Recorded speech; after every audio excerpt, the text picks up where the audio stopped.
is just, it could be a Class A or Class B misdemeanor. But to go any further, I think we really have to keep, it's a strong lobbying effort that I don't see out there. I don't see it in as far as a grassroots movement. Right, because you see the anti-efforts, which are much more funded from from the medical, whether it's government. Yes, you're right. From the medical also, where all of them, because we were talking about why you don't see this, you don't push it, and I gave you the example of the gambling. I mean, if you put it up for a vote, now I don't know what it would be for marijuana, but if you put up for a vote to the people and allow them to vote, do you want to gamble or not? It would pass. It would pass tomorrow. Which is unfortunate that Texas doesn't have ballot initiatives like that. Otherwise, medical marijuana would probably pass. Well, that's another issue, would it? I don't know. I don't know. That would be an interesting question. I think that you would really have a kind of balance. Oh, no. There's been surveys done in Texas. There was a survey done 4 years ago that said 73% of the Texas population feels that medical marijuana should be available to people that are sick and dying. Let's not mince words here, but at this point, it's necessary to say that they didn't say necessarily that medical marijuana should be legalized outright, but the poll said that they should be provided an affirmative defense from their physicians. So, and that's what the bill has been about perennially for the Texas State Legislature. It looks like we have another call. Hi. Ooh. Hello. Hi, you're on the air. Yes. How are you? Good. How are you? Did you have a question or comment for us tonight? Yes, ma'am. I'm going to make it real quick. Sure. Drugs as it relates to politics in the community. Wait, I'm sorry. Can you turn your television down? Yes, I can. Great. Drugs as it relates to the politics in the community. Now, we all know that we lobby for funds through the state government and government. Is it true that crime, in order for these departments, the law enforcement departments, to receive money from the federal government, is it true that crime on a certain level in order to petition for funds in these particular communities? Because if there's no crime, there's no funds from the U.S. government or the state government. So crime has to exist to a certain extent in order for law enforcement to petition money from the state government and the U.S. government. Because like I said, there's no crime.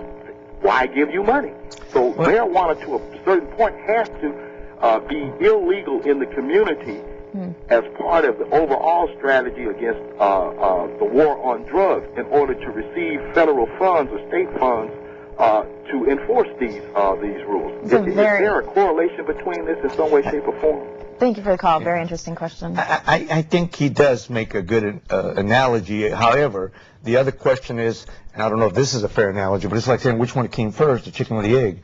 The issue here is, do we really want to promote more crime just to get more federal funds, or is it a reality that there is crime and that's why we're asking for the funds? Right. Whereas if it's not there, and I don't know that becomes a police issue so much as a society issue. Right. It's not like you're propagating crime by any means. Like I said, I've been in. You guys arrest more people. No. The point is, you're right. If marijuana was legal, we couldn't ask for funds to fight marijuana use.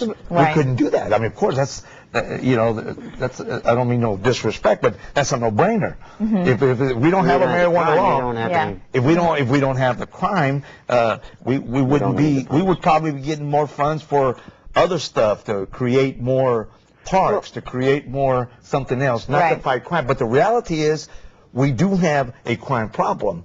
Yet the city of Houston, to some degree in Harris County, has contained it. But one of the things that's interesting, what I've seen, is a lot of the crime has gone from the city to the suburbs. And what we used to see in the 60s, 70s, and 80s, the crime was in here. And out in the suburbs, everybody moved out to get away from the crime. Now it's everywhere. The criminals moved out there. Yes. So, and we got another caller. Definitely. Hi, welcome to Drugs, Crime, and Politics. Hello. I know Mr. Trevino has a lot of experience dealing with administering local police activities, and I'm sure it's a very, very budget-conscious process. There's very little, leeway in what can happen, and just in terms of the financing of law enforcement and the the financial burden of it. Would Mr. Trevino support an honest conversation about alternatives like the registered addict program that Great Britain had in the 60s, where instead of running after these people as they steal, deal, and prostitute themselves for their addiction, they are put under a doctor's care. They finance their own care. The opiates themselves are dirt cheap when they're prescribed. Would he seriously, like to see a dialogue on a real change in American drug policy, like a registered addict program? Great, thank you. Let me tell you my opinion, first of all, on this so-called war on drugs. It's a feel-good political agenda. It's just a feel-good. It's easier to create this atmosphere of being tough on the drug problem than to have a realistic approach, because the realistic approach sometimes in the eyes of people, what you may be looked at as being soft on crime.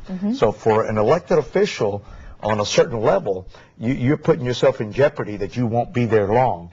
If the majority of the people do not understand your sincere approach, I can tell you with my over 30 years experience in law enforcement that it really, we need to relook at this. We need to have a serious conversation about alternatives, period, in the criminal justice system.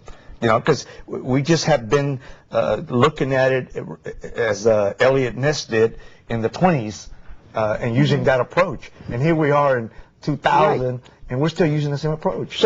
So do you think that we need to get a conference going with people like you and our state legislators here in the Houston area? I really think on a local level, on a grassroots level, we need to start. If you do not have the public opinion pushing that agenda, it doesn't matter what Victor Trevino says to some degree. I mean, it may matter because I have some experience and I give you my opinion, and maybe I can be considered somewhat, of an expert in law enforcement, like many others, and that would be okay.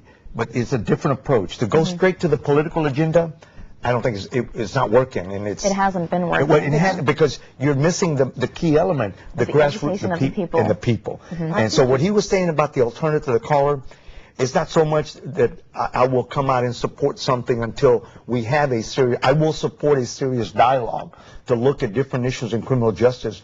And in this case, we're talking about drugs, but crime also, there's other issues we need to look at. I mean, when, you're looking about when somebody, a first offender in certain cases will get 15 years for a certain crime, and someone else with that same crime gets probation.